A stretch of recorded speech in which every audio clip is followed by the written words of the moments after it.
नमस्कार, आप देख रहे हैं द न्यूज वर्ल्ड और मैं हूं आपके साथ पूजा। खबरों पर जाने से पहले एक नजर डालते हैं टॉप हेडलाइंस पर।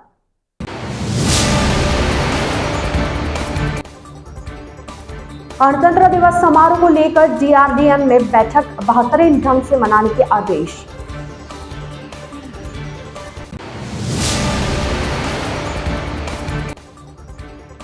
चाट फ्रूट के ठेले पर असामाजिक तत्वों ने की तोड़फोड़, चाकू से एक घायल।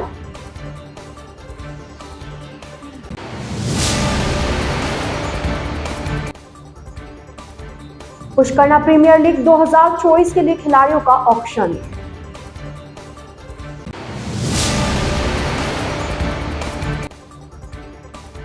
लॉन टेनिस प्रतियोगिता में देश भर से आई प्रतिभाओं ने जोधपुर को सराहा।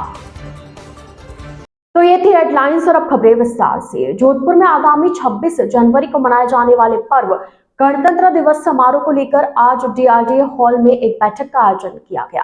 बैठक की अध्यक्षता जिला कलेक्टर गौरव अग्रवाल की तरफ से की गई। कलेक्टर गौरव अग्रवाल ने बताया कि आगामी 26 जनवरी को गणतंत्र दिवस को देखते हुए आज इसके संबंध में बैठक का आयोजन किया गया है। बैठक में कई विभागों के अधिकारी मौजूद रहे। उन्हें गणतंत्र दिवस समारोह बेहतरीन ढंग से मनाए जाने को लेकर दिशा निर्देश जारी किए गए।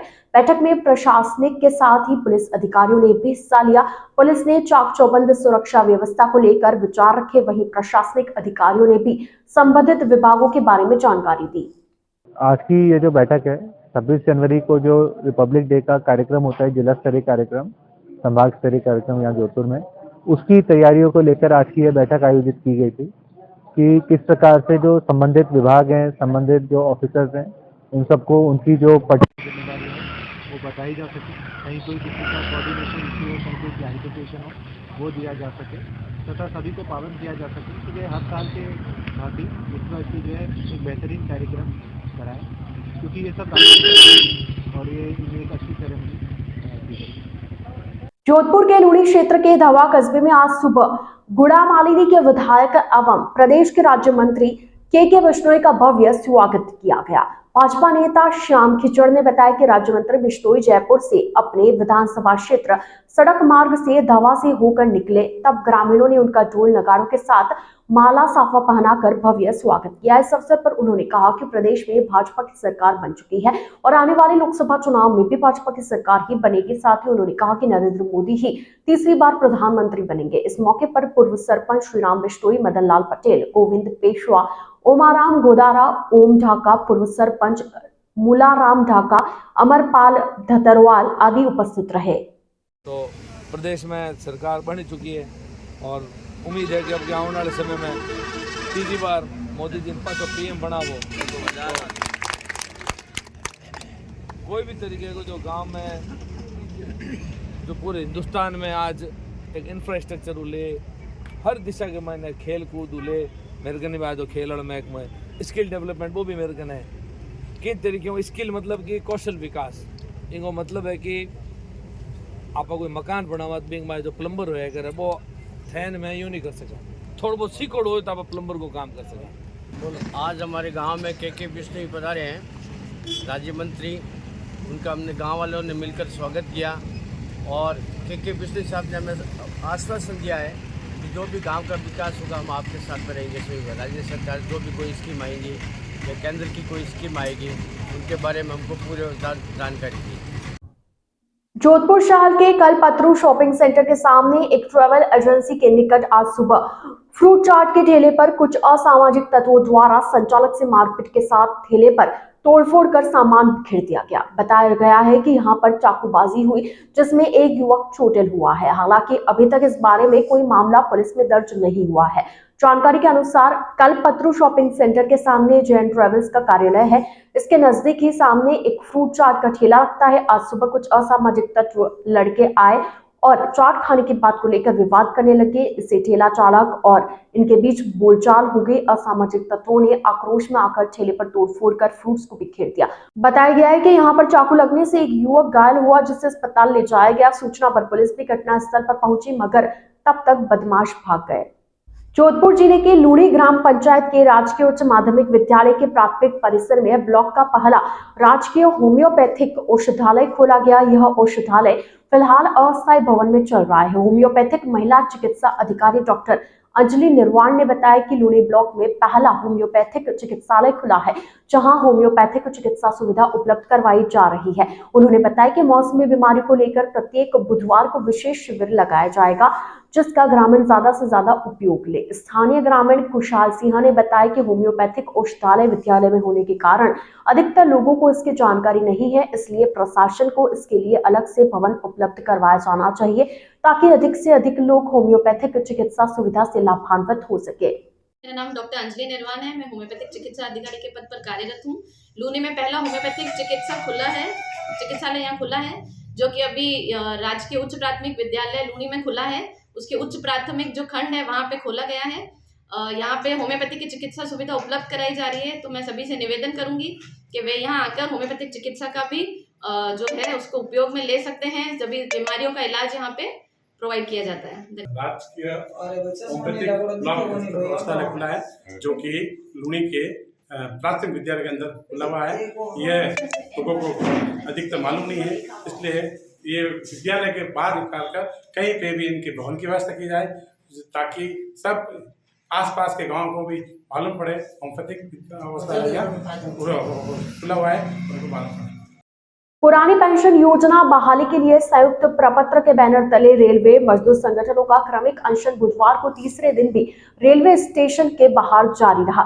धरने पर लगभग 50 लोगों ने भूख हड़ताल में बैठकर पुरानी पेंशन योजना लागू करने की मांग की। रेल कर्मियों ने मांगे नहीं माने जाने पर देश भर में रेलों का चक्का जाम किए जाने की चेतावनी तक दी है। North western railway employees union के मंडल सचिव मनोज कुमार परिहार ने बताया कि नई पेंशन योजना में फैमिली पेंशन का कोई नियम नहीं है, जबकि पुरानी पेंशन में फैमिली पेंशन का प्रावधान है। यूनियन के मंडल अध्यक्ष महेंद्र व्यास ने बताया कि नई पेंशन स्कीम में जो हर माह 10% कटौती कर्मचारी से 14% सरकार द्वारा राशि जमाई करवा जाती है, उसका भी 25% पीएफ से लोन के रूप में निकासी की जा सकती है, जबकि पुरानी पेंशन स्कीम 90% तक जमा राशि में से पीएफ लोन के रूप में निकासी की जा सकती थी। वहीं यूपीआरएमएस के कार्यवाहक जोनल महासचिव अजय शर्मा, मंडल सचिव एनजे सिन्हा, मंडल अध्यक्ष दूड़ाराम गुर्जर ने बताया कि यूपीआरएमएस की ओर से 11 जनवरी तक क्रमिक अनशन किया जाएगा।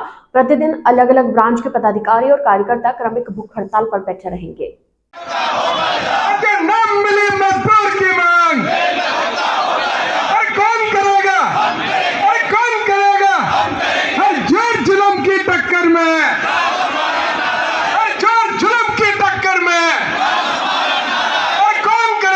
आज हमारा तीसरा दिन का धरना है। हम गवर्नमेंट को इस बात के चेताना चाहते हैं कि जो आपके 8-8 एमएलए एमपी 8-8 पेंशनें ले रहे हैं, उनको बंद करें अतिशीघ्र, और हमारे रेल कर्मचारी और सेंट्रल गवर्नमेंट एम्प्लॉई को पेंशन चालू करे। अगर गवर्नमेंट समय रहते नहीं चाहती तो इनको गवर्नमेंट को बड़ा खामियाजा भुगतना पड़ेगा, और हम अंतिम पड़ाव तक लड़ाई को लेकर जाएंगे, चाहे देश का चक्का जाम करना पड़े, हम उस तक भी नहीं चूकेंगे। आज हमारे इस अनशन में करीब 35 आदमी जो है बैठे हुए हैं, जो छुट्टी लेके बैठे हुए हैं, और हम इस लड़ाई को और आगे तक बढ़ाएंगे।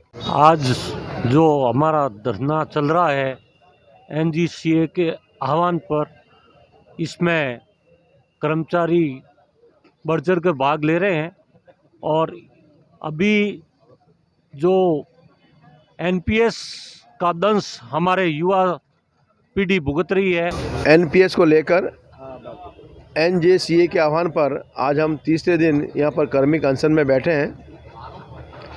जैसा कि आप सबको विदित है, 1/1/2004 के बाद में रेल कर्मचारियों पर जो एनपीएस थोप दिया गया, उसके परिणाम बहुत ही घातक है।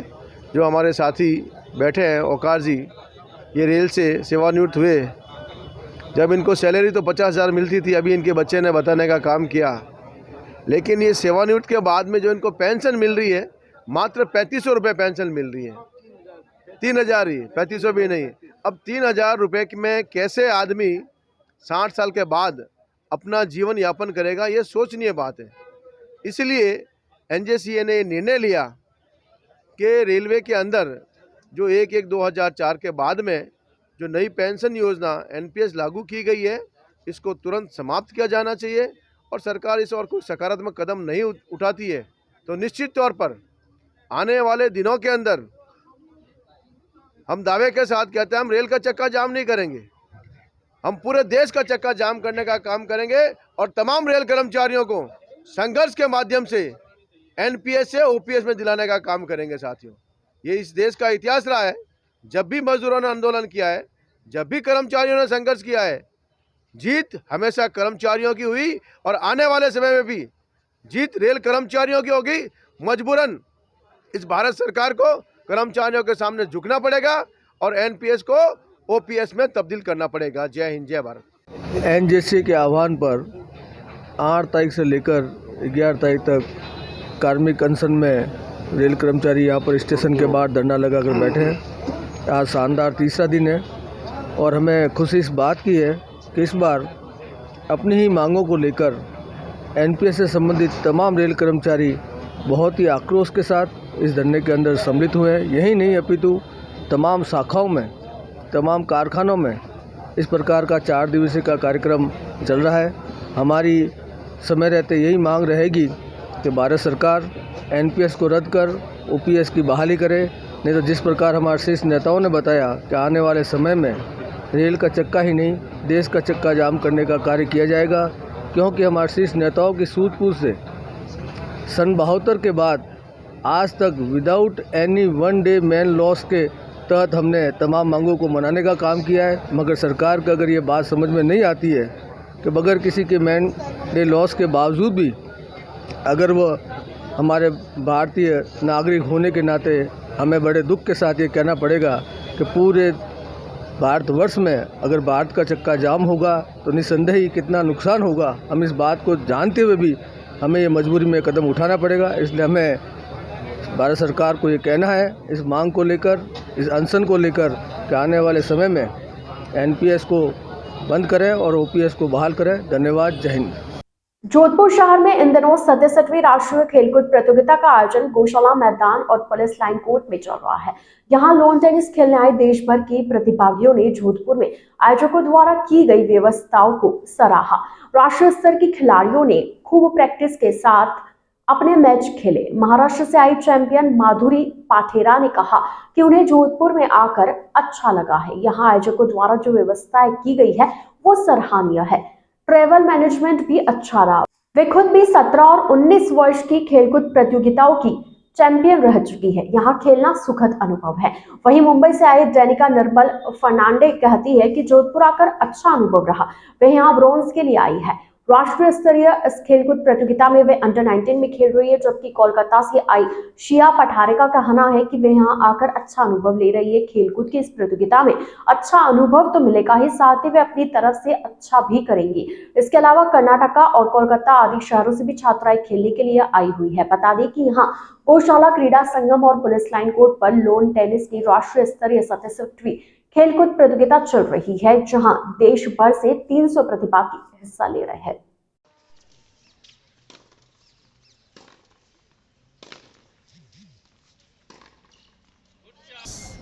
We are from Maharashtra team. हम लोग महाराष्ट्र टीम के हैं एंड मैं माधुरी पातेरे, महाराष्ट्र टीम कोच, और ये 19 प्लेयर कैप्टन है और ये 17 प्लेयर है कैप्टन है। तो मुझे ये कहना पसंद आएगा कि एज़ पर DSO जितने नेशनल्स हुए हैं वहाँ पे स्टेइंग अरेंजमेंट और फूडिंग अरेंजमेंट उतनी अच्छी नहीं होती जितने इधर राजस्थान में की गई है, और उसके लिए हम लोग बहुत हैप्पी है, खुश है कि आपने इतनी अच्छी ऑर्गेनाइजिंग की। ट्रैवलिंग ऑर्गेनाइजिंग भी बहुत अच्छी थी, तो वी आर हैप्पी। और एनीथिंग एल्स? नमस्ते, मेरा नाम डेनिका निर्मल फर्नांडो है। मैं मुंबई से हूँ और मैं महाराष्ट्र अंडर 19 टीम की कैप्टन हूँ, और हमें यहाँ पे बहुत अच्छा लगा जोधपुर में। ये मेरा पहला विज़िट है यहाँ पे, और जोधपुर एक बहुत अच्छी जगह है और यहाँ का स्टेडियम भी बहुत अच्छा है। खेलने में यहाँ पे बहुत अच्छा एक्सपीरियंस भी आया है, और अभी हम लोग ब्रॉन्ज मेडल के लिए खेलेंगे। हेलो नमस्ते, मेरा नाम श्रेया पठारे है। मैं महाराष्ट्र पुणे से हूँ और मैं कहना चाहती हूँ कि जोधपुर में मेरे को आके अच्छा लगा और ये मेरी फर्स्ट नेशनल्स है। सो यहाँ पे जोधपुर में मीन्स मेनली राजस्थान में बहुत सारे टीम्स आए, सो अच्छा एक्सपीरियंस मिलता है यहाँ पे मिलेगा और अच्छे प्लेयर्स मिलते हैं, दिखते हैं, खेलते हैं उनके साथ, तो अच्छा लगता है। ऑल्सो मुझे पसंद आएगा बताना कि मैं भी 5 प्लेयर थी, तो आई वॉज ऑल्सो मुझे भी अंडर 14, 17 और 19 में गोल्ड मेडलिस्ट रह चुकी हूँ इन DSO in school national games, तो उस हिसाब से बहुत इधर अच्छा इंतज़ाम किया गया था। So good, very happy. आपने बेटा कभी टॉप किया था कभी नेशनल लेवल? नहीं, मैं बस ITF खेलती हूँ और ये एक्चुअली मेरा पहला नेशनल्स है, तो यहाँ पे राजस्थान में खेल के बहुत अच्छा लगा। स्टेट लेवल पे क्या होगा कभी आप?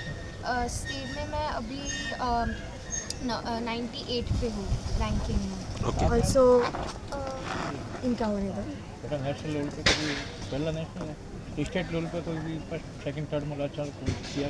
हाँ, स्टेट लेवल में मेरा फर्स्ट आया था और नेशनल ये मेरी फर्स्ट नेशनल है। मैं महाराष्ट्र नंबर 1 रह चुकी हूँ past as a player, also India number 4 और एशिया नंबर 19, तो एक्सपीरियंस है। नाउ एज अ कोच मैं रन कर रही हूँ और मेरे under many national level players हैं। मेरा नाम वान्या श्रीवास्तव है, मैं कर्नाटका बैंगलोर से हूँ। मैं CISC टीम्स को रिप्रेजेंट कर रही हूँ। नमस्ते, मेरा नाम साइजेनी बैनर्जी है, मैं CISC टीम अंडर 17 से रिप्रेजेंट करती हूँ। मैं कोलकाता से हूँ, वेस्ट बंगाल। यहाँ आके जोधपुर बहुत अच्छा लगा, बहुत सारे टूरिस्ट स्पॉट्स भी गए, लोग भी बहुत अच्छे हैं, यहाँ का अरेंजमेंट्स भी बहुत अच्छे हैं। अभी हम सेमीज़ में हार गए, क्वार्टर फाइनल तक बहुत अच्छे गेम हुआ, बहुत हेल्दी कंपटीशन था। सेमीज़ में भी बहुत हेल्दी था, बट थोड़ा पॉइंट्स इधर उधर हुआ। अदर दैन दैट यहाँ का अरेंजमेंट्स, यहाँ का हॉस्टल स्टे एंड फूड अच्छा था और जोधपुर पे आके खेलने से बहुत मज़ा आया। हम शुक्रिया अदा करना चाहते हैं जो टूर्नामेंट ऑर्गेनाइजर्स हैं और जो लोग ये टूर्नामेंट्स ऑर्गेनाइज कर रहे हैं। शेड्यूलिंग भी बहुत अच्छे हैं और मैचेस टाइम पे हो रहा है। शुक्रिया। द न्यूज बर्ड के इस बुलेटिन में फिलहाल वक्त तो चला एक छोटे से ब्रेक का। ब्रेक के बाद जल्द हाजिर होंगे, आप बने रहिए द न्यूज बर्ड के साथ।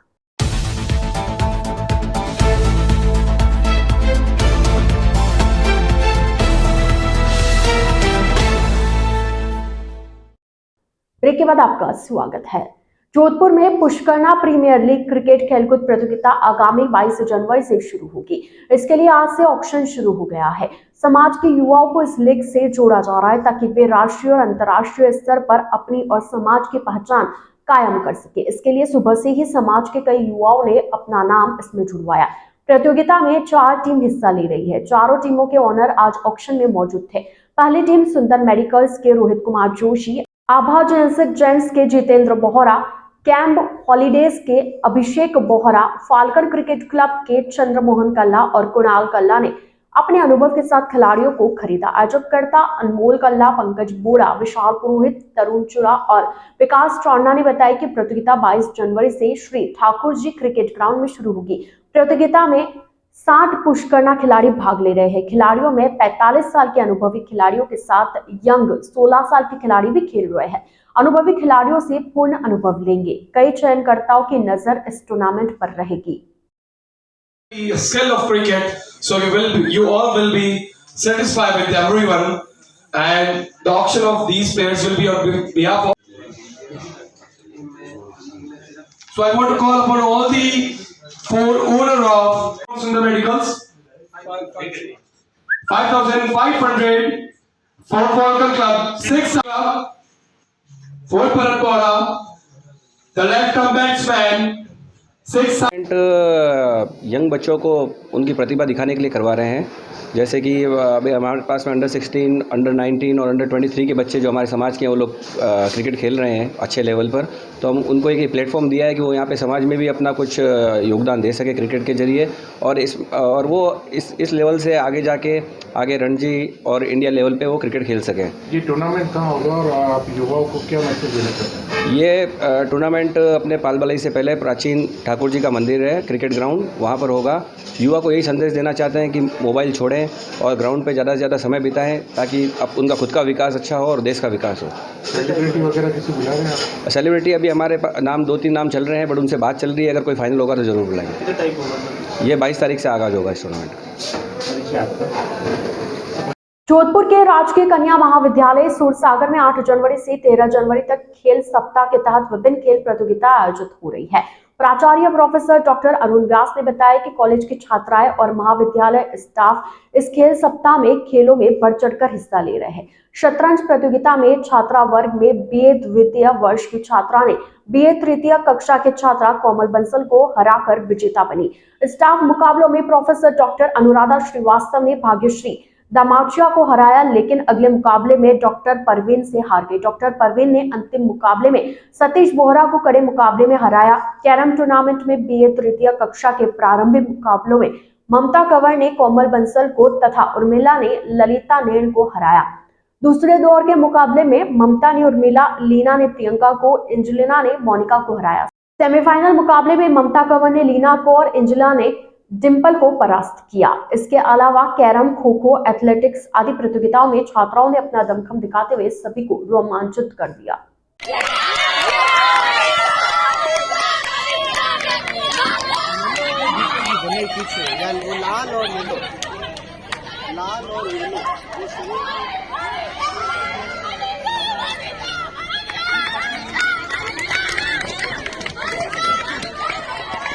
प्रदेश में सर्दी का सितम जारी है। 2 दिन तक बने पश्चिमी विक्षोभ का असर खत्म होने पर अब सुबह और रात के समय ठंड का एहसास बना हुआ है। मारवाड़ में आज अलसुबह ग्रामीण क्षेत्र में घना कोहरा छाया रहा।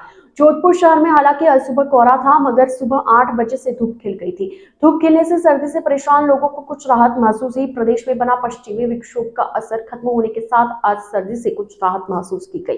जोधपुर शहर और आसपास के एरिया में अच्छी धूप खिली। हवा की गति धीमी होने से लोगों ने धूप में बैठकर अपनी सर्दी मिटाई। अलसुबह ग्रामीण क्षेत्र में घना कोहरा छाया रहा, मगर कुछ देर बाद धूप निकलने से लोगों को सर्दी से कुछ निजात मिली।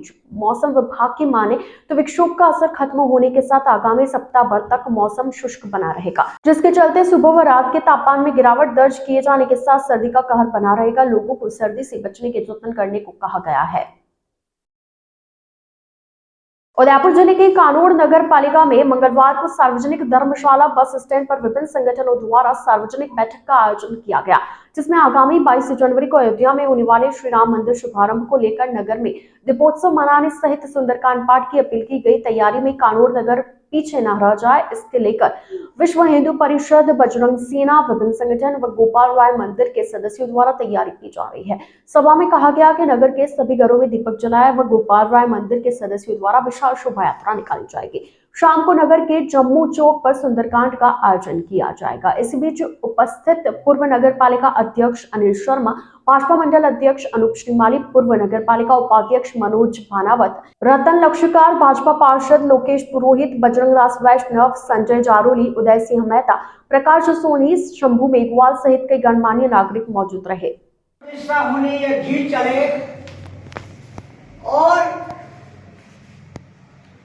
बिना उठा भटके शांत वातावरण में यह कार्यक्रम संपन्न हो, माताओं के साथ संपन्न हो और एक पूरा स्वरूप निखरे।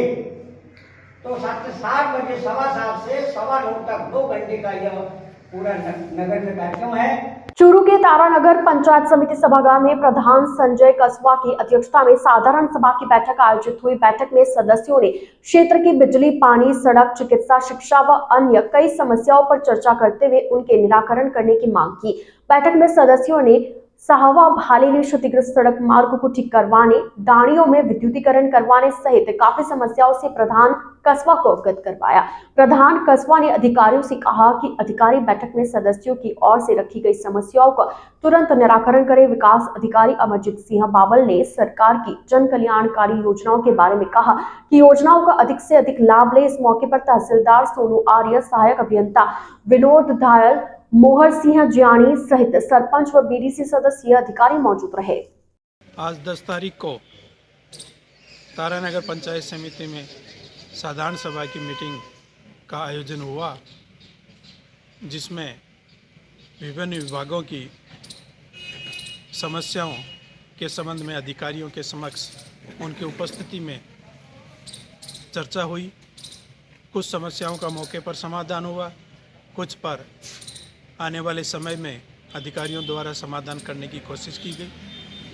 बहुत ही सद्भावपूर्ण वातावरण में ब्यूरोक्रेट्स और पॉलिटिशियन यानी कि जनसेवकों के बीच में सामंजस्य के साथ मीटिंग हुई, जिसमें कुछ चीज़ें नई सरकार के आने के बाद में फैल रही भ्रांतियों को दूर करने के लिए स्पष्टीकरण भी अधिकारियों द्वारा समझाने के प्रयास में किया गया, जिनमें मुख्यतः सिंचाई विभाग के अधिकारियों द्वारा बताया गया कि जो 10,000 हेक्टेयर में पूर्व में कार्य हुआ था, उसके बाद में जो शिलान्यास माननीय विधायक नरेंद्र जी बुढ़ानिया द्वारा पूर्ववर्ती सरकार में किया गया था, वो काम निरंतर 5 माइनरों के, जिनमें तारानगर, डूंगर सिंहपुरा माइनर, सावा माइनर, बिल्लू, मैरासर माइनर आदि में कार्य निरंतर चल रहा है और उस कार्य में राज्य सरकार की तरफ से किसी भी प्रकार का कोई रोक या व्यवधान किसी भी आदेशों के तहत नहीं है, तो वो कार्य निरंतर चल रहे हैं। सार्वजनिक निर्माण विभाग और महिला एवं बाल विकास विभाग राज्य मंत्री प्रोफेसर मंजू बागमार ने कहा कि राजस्थान में सड़कें बनाने को लेकर हमारे विभाग में क्वालिटी इंप्रूवमेंट पर पूरा ध्यान देंगे। मंत्री बनने के बाद आज वे उदयपुर आई और उन्होंने मीडिया से बातचीत करते हुए कहा कि हमारी प्राथमिकता है कि प्रधानमंत्री नरेंद्र मोदी के विकसित भारत के संकल्प के तहत राजस्थान में हर पंचायत स्तर पर लगे शिविर का लाभ जनता को मिले। इस पर सरकार काम कर रही है। वे बोली, पिछले 5 साल में कांग्रेस सरकार में कुशासन था और अब जन कल्याण पर राजस्थान में काम शुरू हो चुका है। आगे आगे गरीब कल्याण के काम सरकार करती रहेगी। अब डबल इंजन की सरकार है तो विकास को गति मिलेगी। एक सवाल के जवाब में कहा कि पिछली कांग्रेस सरकार से युवा वर्ग ठगा हुआ महसूस कर रहा था, सरकार उनके वादे पूरे नहीं कर पाई। इससे पहले बागमार का उदयपुर पहुंचने पर डब्बोक स्थित महाराणा प्रताप डब्बोक एयरपोर्ट से लगाकर कॉमर्स कॉलेज तक स्वागत किया गया। सुखाड़िया यूनिवर्सिटी में भी कुलपति प्रोफेसर सुनीता मिश्रा और स्टाफ ने उनका स्वागत किया। आइए चलते चलते एक बार फिर नजर डालते आज की टॉप हेडलाइंस पर।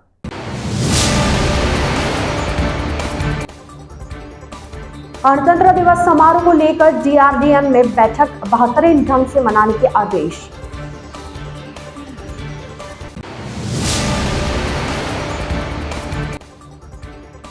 चाट फ्रूट के ठेले पर असामाजिक तत्वों ने की तोड़फोड़, चाकू से एक घायल।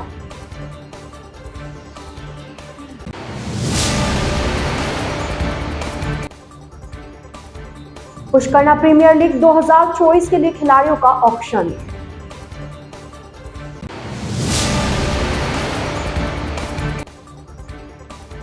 लॉन टेनिस प्रतियोगिता में देश भर से आई प्रतिभाओं ने जोधपुर को सराहा। तो आज के इस बुलेटिन में फिलहाल के लिए इतना ही। अब दीजिए इजाजत पूजा को और आप बने रहिए द न्यूज वर्ल्ड के साथ। नमस्कार।